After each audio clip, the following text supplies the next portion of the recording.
आज के इस वीडियो में हम शुरू करने जा रहे हैं कक्षा 10 गणित में पहला अध्याय वास्तविक संख्याएं रियल नंबर्स। और भाई आज की हमारी प्रश्नावली है प्रश्नावली 1.2। प्रश्नावली 1.1 को हम पहले ही हल कर चुके हैं, जिसे आप हमारी प्लेलिस्ट से देख सकते हो, लिंक वहां पर दिया गया है। अब भाई इस प्रश्नावली का पहला सवाल क्या कह रहा है? कह रहा है कि भाई निम्नलिखित संख्याओं को अभाज्य गुणनखंडों के गुणनफल के रूप में व्यक्त करना है। अब भाई ये अभाज्य संख्याएं क्या होती हैं, सबसे पहले इन्हें देख लेंगे। अभाज्य संख्याएं वे संख्याएं होती हैं जो भाई स्वयं और एक के अलावा किसी अन्य संख्या से विभाजित नहीं होती हैं, जैसे 2, 3, 5, 7, 11, 13 इस प्रकार से। तो भाई ये संख्याएं वे संख्याएं होती हैं जो या तो स्वयं से विभाज्य होंगी या भाई एक से, इसके अलावा और कोई संख्या इन्हें विभाजित नहीं कर सकती है। तो भाई हमें सिंपली करना क्या है, यहां पर हमें 5 खंड दिए गए हैं, हमें प्रत्येक खंड में क्या करना है भाई, संख्याओं के ना गुणनखंड करने हैं। अब भाई पहली संख्या क्या है, 140। तो भाई गुणनखंड कैसे करते हैं, इस प्रकार से हमें संख्या लिखनी है और भाई अभाज्य संख्याओं से हमें भाग करते हुए चले जाना है। अब भाई 140 एक सम संख्या है, 2 से कट जाएगी, तो भाई पहले 2 से काटेंगे तो यहां आ जाएगा 70। 70 भी एक सम संख्या है, 2 से कट जाएगी तो भाई यहां आ जाएगा 35। अब अगर 35 भाई यहां 2 से नहीं कट रहे हैं तो आप क्या करोगे भाई, 3 से ट्राई करेंगे। अब जो 35 है वह 3 से भी विभाज्य नहीं है, तो क्या करना है हमें भाई, अगली संख्या उठानी है 5। तो भाई जो 35 है वह 5 से कट जाएंगे, तो यहां लिखना है 5 और भाई 5 सते 35। अब जो 7 है वह केवल 7 से विभाज्य होंगे, अर्थात भाई हमारे गुणनखंड हमें प्राप्त हो गए। लिखना कैसे है, 140 बराबर यहां आ जाएगा 2 गुणे 2 गुणे 5 गुणे 7। अगर भाई कोई एक संख्या एक से अधिक बार लिखी हुई है तो क्या करना है, उसके ना आप पावर लगा के लिख दो। तो भाई यहां हो जाएगा 2 की पावर 2 गुणे 5 गुणे 7। तो भाई इस प्रकार से 140 के गुणनखंड हमने कर दिए। अब आ जाओ अगली संख्या पे। भाई अगली संख्या है 156। तो भाई यहां लिखना है हमें 156 और 156 एक सम संख्या है, तो भाई सबसे पहले हम 2 से काटेंगे, यहां 2 सते 14 और भाई 2 8 16। 78 फिर से एक सम संख्या है, तो यहां फिर से भाई 2 से काटेंगे, 2 3 6 और 2 9 18। अब भाई 39 एक विषम संख्या है, 2 से नहीं कटेगी, तो भाई हम 3 से ट्राई करेंगे। अब यहां 3 से 39 कट जाएगा, 3 एक कम 3 और भाई 3 3 9। अब जो 13 है, 13 एक अभाज्य संख्या है, तो भाई वह कटेगी केवल 13 से। तो भाई इस प्रकार हमें 156 के गुणनखंड प्राप्त हो गए, 2 गुणे 2 गुणे 3 और गुणे 13। भाई तरीका वही रहेगा, अगर कोई एक संख्या एक से अधिक बार है तो वहां आप क्या करोगे भाई, वहां घाते लगा लो। तो भाई इस प्रकार हमें 156 के ना गुणनखंड प्राप्त हो गए। अब भाई आ जाओ तीसरे वाले खंड में, यहां संख्या है 3825। तो भाई सबसे पहले संख्या नोट कर लो, 3825। अब भाई चूंकि संख्या विषम है तो भाई 2 से तो कटेगी नहीं, तो भाई क्या करना है, या तो आप 3 से ट्राई कर लो, 8 3 11, 11 2 13 और 13 5 18। तो भाई संख्या 3 से कट जाएगी, यहाँ 3 एक कम 3, 3 दूना 6, यहाँ भाई 3 सत्ते 21 और भाई 3 15।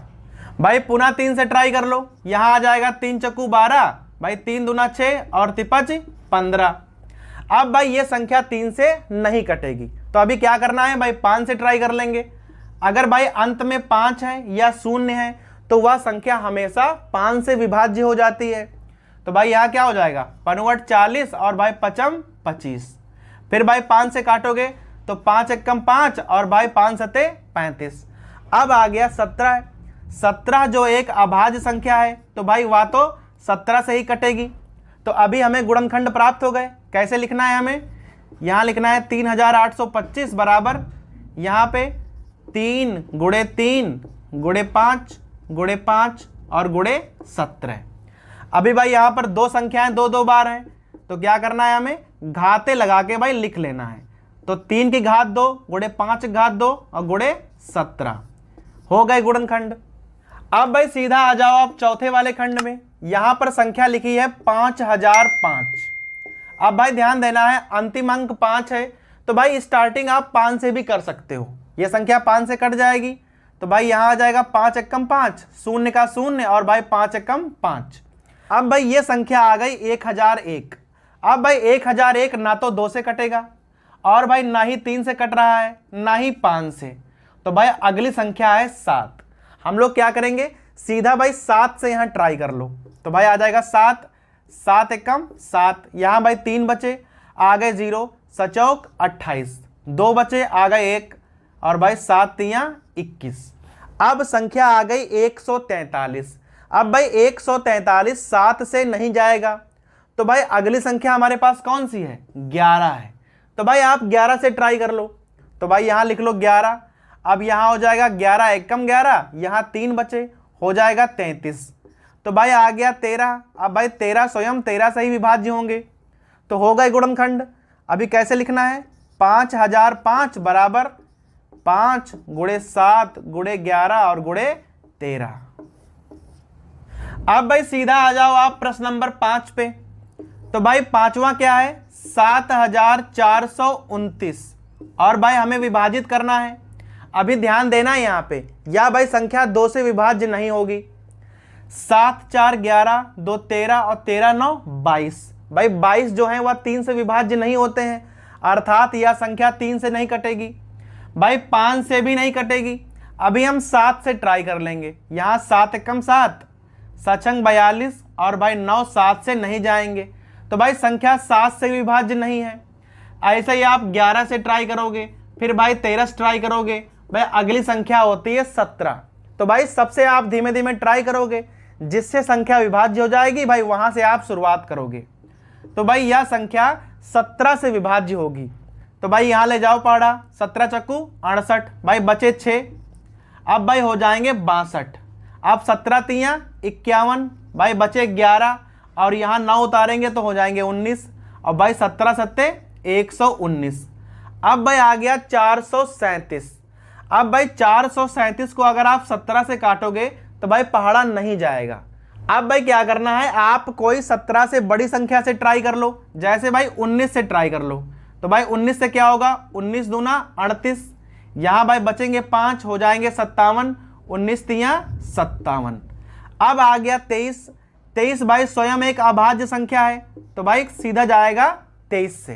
तो यहां लिख सकते हो 7429 के गुणनखंड हमें प्राप्त हो गए हैं, 17 गुणे 19 और गुणे 23। अब भाई आइए प्रश्न नंबर 2 पे। अब प्रश्न नंबर 2 क्या कह रहा है, कह रहा है कि पूर्णांकों के निम्नलिखित युग्मों के हमें HCF और LCM ज्ञात करने हैं। और भाई दूसरी बात क्या है, कह रहा है इसकी जांच कीजिए कि दोनों संख्याओं का गुणनफल बराबर HCF गुणे LCM है क्या। तो भाई पहला काम क्या है कि हमें दोनों संख्याओं के HCF और LCM ज्ञात करने हैं, और भाई बाद में यह जांच करनी है कि दोनों संख्याओं का गुणनफल और भाई HCF और LCM का गुणनफल बराबर है या नहीं है। तो भाई सबसे पहले हम क्या करेंगे, हम HCF और भाई LCM के बारे में जान लेंगे।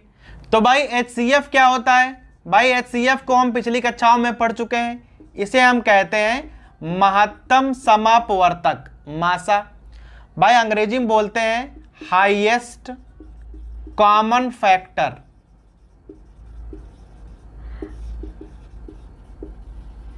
इसी प्रकार भाई LCM क्या होता है, LCM मीन्स लघुत्तम समापवर्त्य, लासा। भाई अंग्रेजी में इसको कहते हैं लीस्ट कॉमन मल्टीपल। बाकी भाई लासा और मासा अर्थात HCF और LCM को हम पूर्व कक्षाओं में निकाल ही चुके हैं। तो भाई सीधा हम सवालों पे आते हैं। अब भाई हमारे पास पहला खंड है 26 और 91। हमारे पास दो संख्याएं हैं भाई, एक संख्या है 26 और भाई एक है 91। सबसे पहले क्या करने हैं भाई, इनके हमें ना अभाज्य गुणनखंड कर लेने हैं। अब भाई संख्या 26 पहले 2 से कट जाएगी, यहाँ लिखोगे 13। अब भाई 13 तो एक अभाज्य संख्या है, तो भाई केवल कटेगी 13 से ही। तो अभी आपको 26 के ना गुणनखंड पता चल गए, 2 गुणे 13। अब भाई आ जाओ 91 पे। भाई 91 जो संख्या है वह सीधा 7 से कटेगी, अब भाई पाड़ा क्या होता है, 13 सती 91, तो भाई यहाँ पर भी 13 आ जाएंगे, और भाई जो 13 हैं वह केवल 13 से ही विभाज्य होते हैं, अर्थात हमें 91 के ना गुणनखंड पता चल गए, 7 गुणे 13। अब भाई हमें दोनों संख्याओं के गुणनखंड मालूम हो गए, अभी क्या करना है, अभी निकालना है पहले HCF।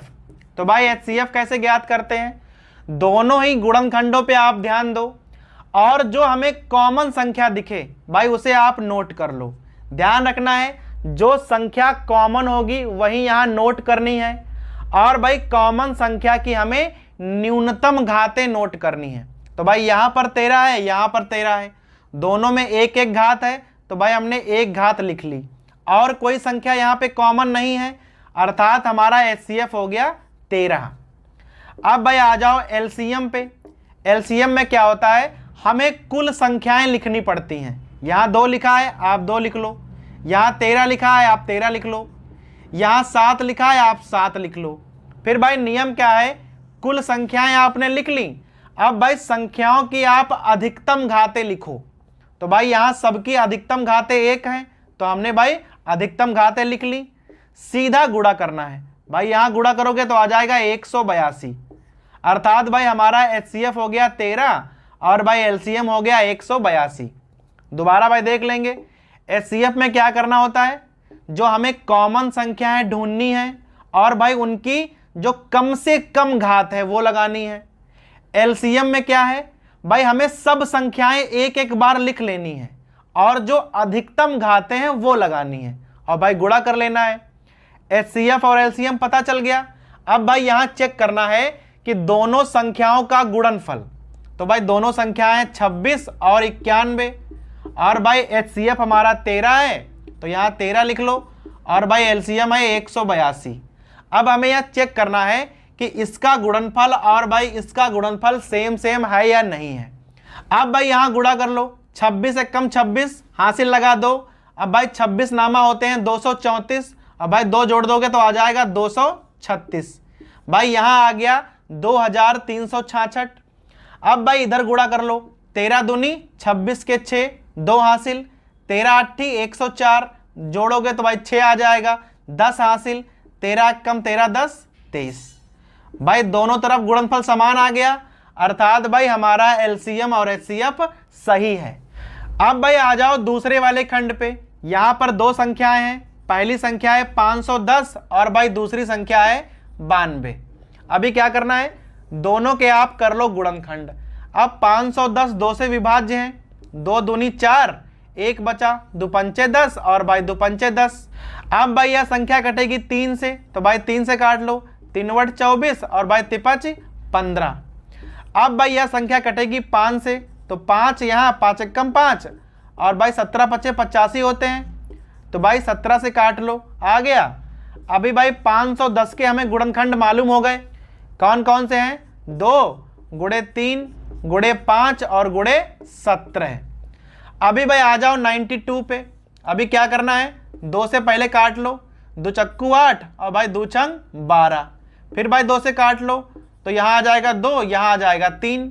अब भाई 23 जो है अभाज्य संख्या है, तो सीधा 23 से ही कटेगी। अब भाई गुणनखंड प्राप्त हो गए, तो यहाँ लिख लो 92 बराबर क्या हो जाएगा, 2 गुणे 2 गुणे 23।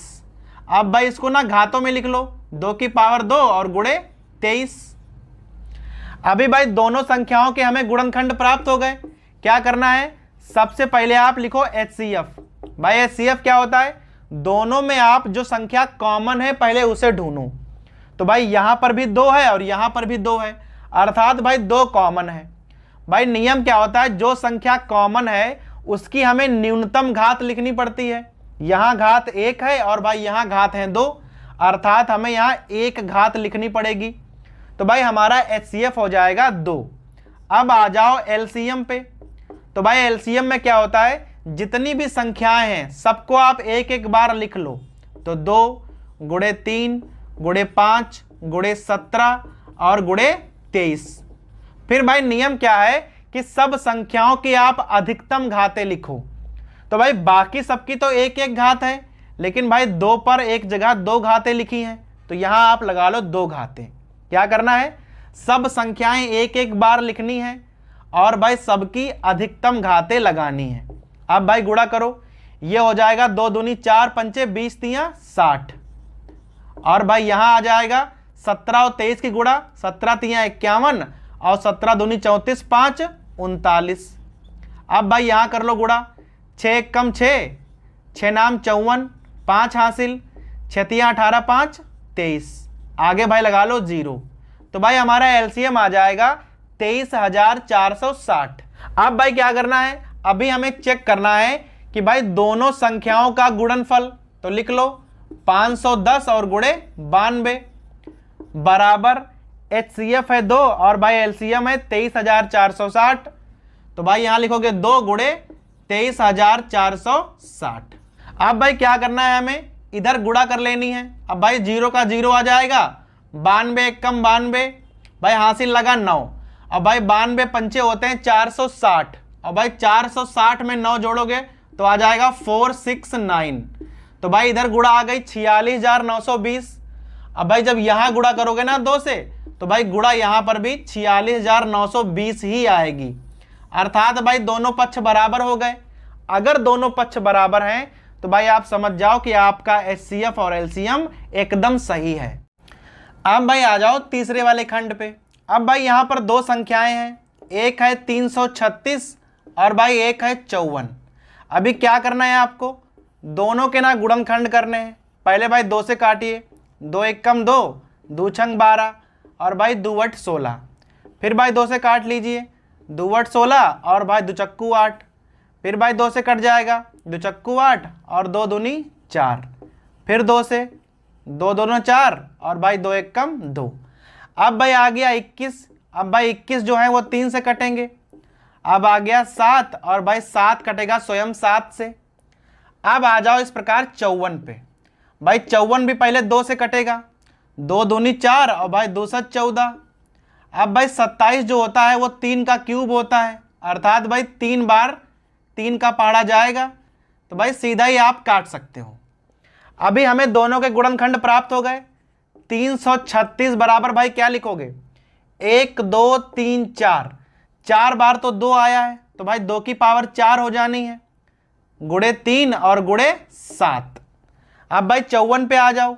54 में क्या है, 1 2 3, 3 बार तो 3 आया है, तो भाई 3 की घात आप 3 लिख दो। अब भाई दोनों के हमें गुणनखंड प्राप्त हो गए। अभी क्या करना है, सबसे पहले आप एचसीएफ ढूंढ लो। अब भाई दोनों में हमें कॉमन गुणनखंड ढूंढने हैं, तो भाई दोनों जगह 2 है और भाई 3 भी दोनों ही जगह है। अभी क्या करना है भाई, वो संख्याएं ढूंढनी होती हैं जो कॉमन हो और भाई उनकी हमें कम से कम घात लगानी होती हैं। यहाँ 4 घात, यहाँ 1 घात, सो भाई हमने 1 घात लगाई। अब यहाँ 3 की 1 घात है, यहाँ 3 घातें हैं, तो भाई हमने केवल 1 घात लगाई। अब भाई गुणा कर लो तो हमारा एचसीएफ क्या हो जाएगा, भाई एचसीएफ आ गया 6। अब भाई आ जाओ सीधा एलसीएम पे। अब भाई एलसीएम में क्या होता है कि आपको संपूर्ण संख्याएं लिखनी पड़ती हैं। तो 2 आया है, 3 आया है और भाई 7 आया है। संपूर्ण संख्याएं आपने लिख ली। अब क्या करना है भाई, हर संख्या की आपको अधिकतम घातें लिखनी है। तो भाई 2 की घात 4 अधिकतम है और यहां पर 3 की घात 3 अधिकतम है, हो गया। अब भाई 2 की पावर 4 क्या होता है, 16, यहां होता है भाई 27 और गुणे 7। गुणा कर लेनी है, यहां पर भाई गुणा करोगे तो आ जाएगा 3024, अर्थात भाई जो एलसीएम है वो हमारा हो गया 3024 और जो एचसीएफ आया था वो हो गया भाई 6। अभी क्या करना है आपको भाई, ये वाला पॉइंट सिद्ध करना है कि दोनों संख्याओं का गुणनफल बराबर एचसीएफ गुणे एलसीएम। तो भाई दोनों संख्याएं लिख लो, 336 और गुणे 54, और भाई बराबर में क्या लाना है, एचसीएफ हमारा है 6 और भाई एलसीएम है 3024। अब यहां पे गुणा करो तो हम सीधा 54 का पहाड़ा पढ़ेंगे। भाई 54 छक्का होता है 324, 32 हासिल लगेंगे, 54 तियां 162 और 32 94, 19 हासिल लगेंगे, और भाई 54 तियां 162 और 19 181। तो भाई इधर आ गया 18,144। अब भाई इधर देखो, 6 चौक 24 के 4, 6 दूनी 12 2 14, और भाई 6 तियां 18, दोनों पक्ष बराबर आ गए।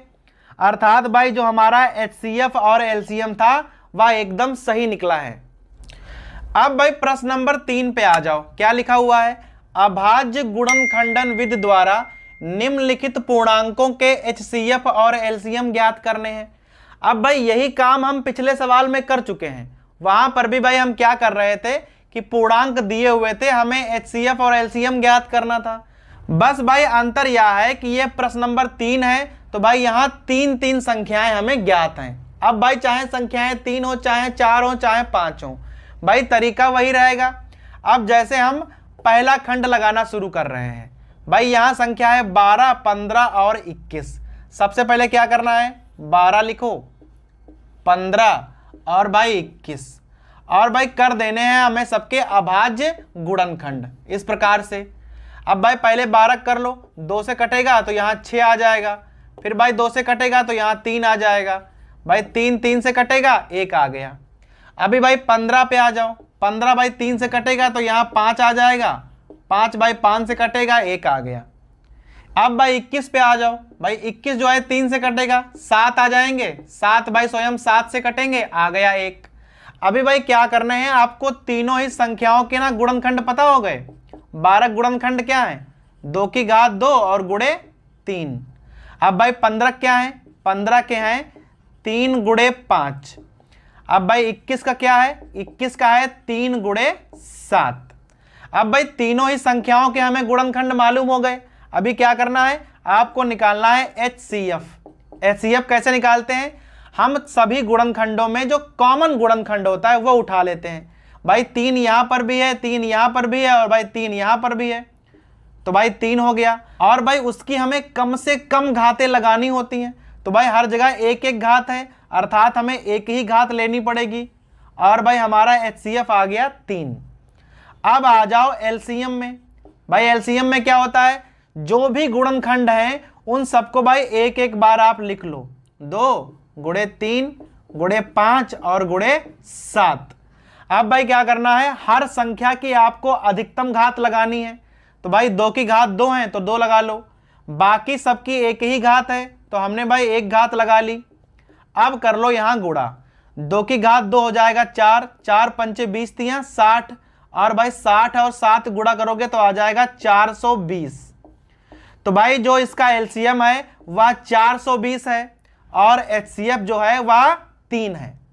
इसी प्रकार भाई आप दूसरे खंड पे आ जाओ। अब यहां संख्या है 17, 23 और भाई एक संख्या है 29।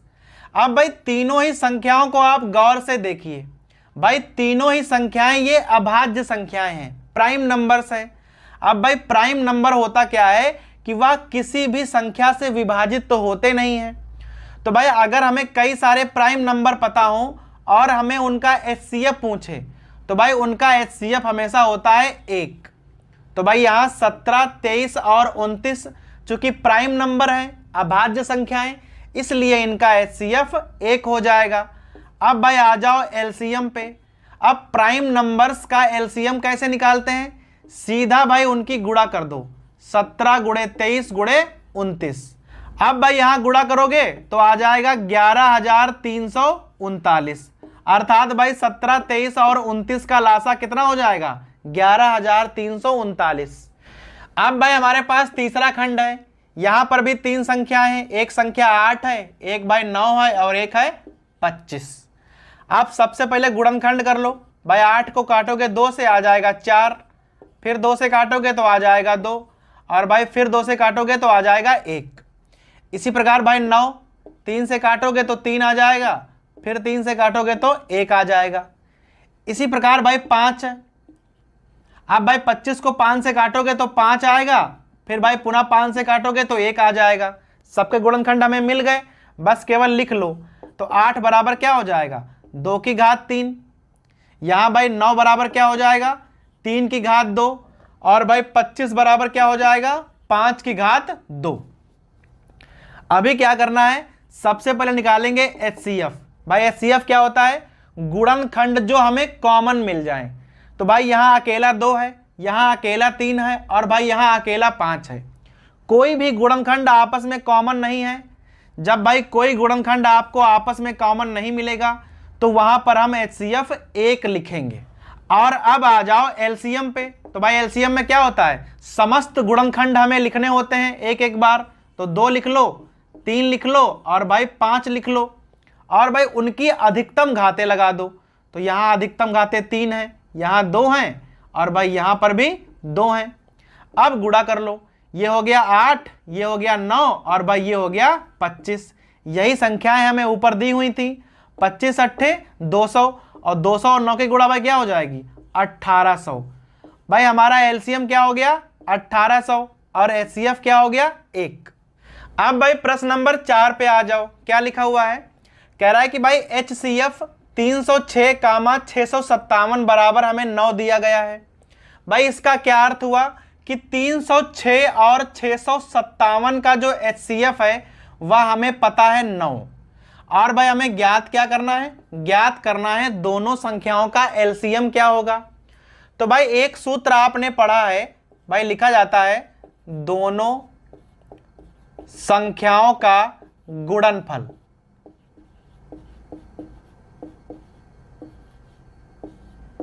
बराबर भाई सूत्र क्या होता है HCF और गुणे LCM। भाई इस सूत्र का प्रयोग हम प्रश्न नंबर 2 में कर रहे थे। तो भाई इस सूत्र की सहायता से हम यहां मान निकाल सकते हैं। भाई एक संख्या है 306 और दूसरी है 657, बराबर में HCF हमारा 9 है और भाई LCM हमें पता नहीं है। तो क्या करना है, LCM बराबर भाई क्या हो जाएगा 9, इधर बटम चले आएंगे। तो भाई यहां हो जाएगा 306 657 और भाई बटम आ गया 9। अभी यहां क्या करना है भाई, काट पीट कर लो, 9 से काटो। तो भाई यहां हो जाएगा 9 7 63, 2 बचे और 9 3 27। अब क्या करना है 306 और हमें 73 की भाई करनी है गुणा। तो भाई सीधा 73 का पहाड़ा पढ़ लो। 73 छेका होते हैं 438, आगे 0 लिखे हैं तो भाई 38 आप लिख दो, 4 हासिल लगेंगे। अब 73 तियां होते हैं 219 और भाई 219 में 4 जोड़ोगे तो आ जाएगा 223। तो भाई हमारा एलसीएम क्या हो गया 22,338। अब भाई प्रश्न नंबर 5 पे आ जाओ। क्या कह रहा है कि जांच कीजिए कि क्या किसी प्राकृत संख्या n के लिए 6 की घात n संख्या 0 पर समाप्त होगी। अर्थात भाई हम n का मान कोई प्राकृतिक संख्या ले लें, जैसे 1 2 3 4 5 कोई भी संख्या, और भाई 6 की घात n का मान निकालें। तो क्या ऐसा हो सकता है कि उसमें इकाई का अंक 0 हो। तो भाई सबसे पहले क्या करना है, हमें ना 6 के गुणनखंड करने हैं, 2 गुणे 3 होते हैं। अब भाई यहाँ 6 की घात 1 है तो यहाँ 1 1 घातें आ गई। अगर भाई मान लो आप 6 की घात 2 लगा दो तो यहाँ क्या आ जाएगा 2 की घात 2 और भाई 3 की घात 2। इसी प्रकार अगर आप 6 की घात 3 लगा दो तो यहाँ आ जाएगा 2 की घात 3 और यहाँ भाई गुणे 3 की घात 3। इसी प्रकार 4 5 घातें लगाते चले जाओगे। लेकिन भाई अगर हम 6 की संख्या कोई भी लेंगे पावर में, गुणनखंड करेंगे तो वहां केवल 2 और 3 ही आएगा। लेकिन भाई हमें लाना क्या है, 0 अंक लाना है इकाई में। तो भाई 0 लाने के लिए भाई एक नियम होता है कि 2 और 5 की गुणा करोगे तो क्या आएगा 10। अर्थात अगर हमें इकाई में 0 अंक लाना है तो वहां भाई अभाज्य गुणनखंडों में 2 और 5 का होना अनिवार्य है। अगर अभाज्य गुणनखंडों में 2 और 5 है तो भाई हमेशा इकाई का अंक 0 होगा।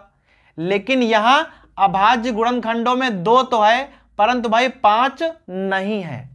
तो भाई यहां पे आप भाषा लिखोगे कि जब हम 6 के अभाज्य गुणनखंड करते हैं तो अभाज्य गुणनखंडों में संख्या 2 और 3 प्राप्त होती है, जबकि इकाई में 0 अंक लाने के लिए अभाज्य गुणनखंड 2 और 5 होना अनिवार्य है।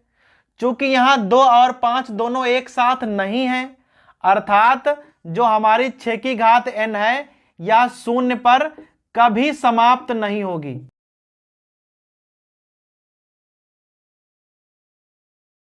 अब भाई प्रश्न नंबर 6 पे आ जाओ। क्या कह रहा है कि व्याख्या कीजिए कि संख्याएं 7 गुणे 11 गुणे 13 धन 13 और 7 गुणे 6 गुणे 5 गुणे 4 गुणे 3 गुणे 2 गुणे 1 धन 5 भाज्य संख्याएं क्यों हैं?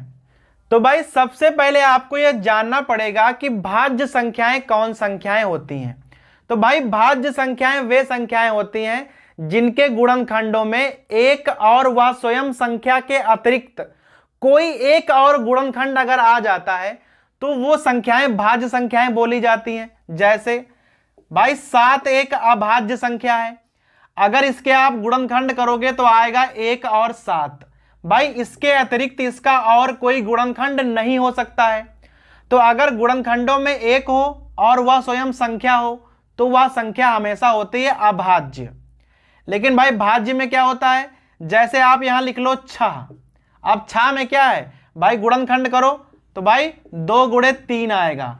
संख्या और एक के अतिरिक्त अगर कोई एक और गुणनखंड उसके गुणनखंडों में आता है तो वह संख्या हमेशा भाज्य संख्या होती है। तो भाई हमें यह बताना है कि ये दोनों संख्याएं भाज्य संख्याएं क्यों हैं। तो भाई सबसे पहले हम पहली संख्या को नोट कर लेंगे, 7 गुणे 11 गुणे 13 और धन 13। अब भाई इस संख्या को आप ध्यान से देखिए, ये एक पद है और ये एक पद है। तो भाई क्या है, दोनों में 13 है, तो भाई 13 आप कॉमन ले लो तो यहां पे क्या बचेगा 7 गुणे 11। भाई 13 हमने कॉमन ले लिया है, फिर भाई आप धन लगा लो। अब यहां 13 अकेला था, हमने कॉमन निकाला है तो भाई वहां बचेगा 1। तो भाई यहां आ जाएगा 13 गुणे, अब भाई यहां क्या हो जाएगा 11 सते 77 और भाई 1 जोड़ोगे तो क्या आ जाएगा 78। अब भाई हमारी संख्या क्या आ गई 13 गुणे 78। अगर भाई आप 13 गुणे 78 को थोड़ा खोल के लिख लो तो भाई 13 छक्के 78 होता है, तो भाई आ जाएगा 13 गुणे 13 गुणे 6। अब भाई गुणनखंडों को आप ध्यान से देखिए, तो भाई आप यहां पर भाषा लिखोगे कि यहां जो गुणनखंड हैं वह एक और संख्या के अतिरिक्त भी आए हैं। अगर भाई गुणनखंड एक और संख्या के अतिरिक्त हैं तो समझ जाओ यह संख्या हमेशा एक भाज्य संख्या होगी। इसी प्रकार भाई अब आ जाओ दूसरी संख्या पे, नोट कर लो, लिखा हुआ है 7 गुणे 6 गुणे 5 गुणे 4 गुणे 3 गुणे 2 गुणे 1 और भाई धन 5। संख्या एकदम उसी प्रकार की है, यहां पर भी 2 पद हैं, यहां पर भी 5 है और भाई यहां पर भी 5 है। तो आप क्या करोगे 5 को ना कॉमन निकाल लोगे, तो भाई यहां बचेगा 7 गुणे 6 गुणे 4 गुणे 3 और गुणे 2। भाई 1 लिखने का कोई मतलब नहीं है गुणा में, और भाई जब 5 आपने कॉमन निकाला हुआ है तो यहां पर बचेगा प्लस में 1, तो भाई 5। अब यहां कर लो आप गुणा, 2 तियां 6 चौक 24 और 24 छक्का 144 और भाई प्लस में बचेगा 1। तो भाई जब यहां गुणा करोगे तो यहां आ जाएगा 1008 और भाई प्लस में 1, तो भाई आ गया 5 गुणे 1009। अब भाई इन गुणनखंडों को आप ध्यान से देखिए, तो भाई यहां एक और संख्या के अतिरिक्त हमें 2 गुणनखंड और ज्ञात हैं। अगर भाई एक और संख्या के अतिरिक्त भी कोई भी एक गुणनखंड हो तो वह संख्या हमेशा भाज्य संख्या होती है। तो भाई ये वाली संख्या एक भाज्य संख्या होगी। अब भाई प्रश्न नंबर 7 पे आ जाओ, क्या लिखा हुआ है, किसी खेल के मैदान के चारों तरफ एक वृत्ताकार पथ है। भाई सोनिया को एक चक्कर लगाने के लिए लगते हैं 18 मिनट और भाई रवि को एक चक्कर लगाने में लगते हैं 12 मिनट। कह रहा है यदि दोनों एक ही स्थान से एक ही समय चलना प्रारंभ करें तो भाई दोनों दोबारा कब मिलेंगे। तो भाई यहां पे 2 कैंडिडेट हैं, एक तो है सोनिया, तो भाई सोनिया को लगता है 18 मिनट एक चक्कर में, और भाई एक है रवि, भाई रवि को लग रहा है 12 मिनट एक चक्कर में। और भाई पथ जो है हमारे पास वृत्ताकार है। अब भाई दोनों ही कैंडिडेट एक ही स्थान से एक ही समय पर चलना प्रारंभ करेंगे, तो भाई जो सोनिया है उसको लगेगा एक चक्कर में 18 मिनट, भाई जो रवि हैं उनको लगेगा 12 मिनट। तो भाई इस प्रकार हमें ज्ञात करना है कि दोनों कब एक दूसरे को एक ही जगह पर मिलेंगे। तो भाई इस प्रकार के सवाल कैसे लगाए जाते हैं, भाई जो भी हमारे पास टाइमिंग हो उसका हमेशा आप एलसीएम निकाल दो। तो भाई हमें मालूम पड़ जाएगा कि दोनों ही जो कैंडिडेट हैं वो कब मिलेंगे। तो भाई हमारे पास दो संख्याएं हैं, एक है 18 और एक है 12। पहले कर लो गुणनखंड, 2 से काटोगे 9 आ जाएगा, यहाँ भाई 3 से काटोगे 3 आएगा, फिर 3 से काटोगे 1 आ जाएगा। 12 पे आ जाओ, 2 से काटोगे 6 आ जाएगा, 2 से काटोगे 3 आ जाएगा, और भाई 3 से काटोगे तो 1 आ जाएगा। तो भाई 18 के आप क्या लिख सकते हो, 2 गुणे 3 की घात 2। और भाई 12 क्या लिख सकते हो, 2 की घात 2 और गुणे 3। अब भाई दोनों के गुणनखंड आपको पता चल गए। अब भाई इनका निकाल लो एलसीएम। अब भाई एलसीएम कैसे निकालते हैं, संपूर्ण गुणनखंडों को आप पहले लिख लो। तो भाई यहां पर केवल 2 ही संख्याएं हैं, 2 और 3। अब क्या करना है, उनकी आप अधिकतम घातें लिख दो। तो भाई 2 की 2 अधिकतम घात है और भाई 3 की भी 2 है। तो यहां 2 दूनी 4 और भाई 3 तियां 9। भाई एलसीएम कितना आ गया, 36। अर्थात सोनिया और रवि जो हैं वह 36 मिनट के बाद एक दूसरे को मिलेंगे। अब भाई अगर आपको ये आंसर चेक करना है कि भाई सही है या गलत है, तो भाई कैसे चेक करेंगे। अब भाई 36 मिनट में सोनिया 2 चक्कर मारेंगी, 18 दूना 36, और भाई जो रवि हैं वो 12 तियां 36, भाई 3 चक्कर मार देंगे। तो भाई 36 मिनट में सोनिया 2 चक्कर और भाई रवि 3 चक्कर, और भाई दोनों एक ही जगह पर मिल जाएंगे।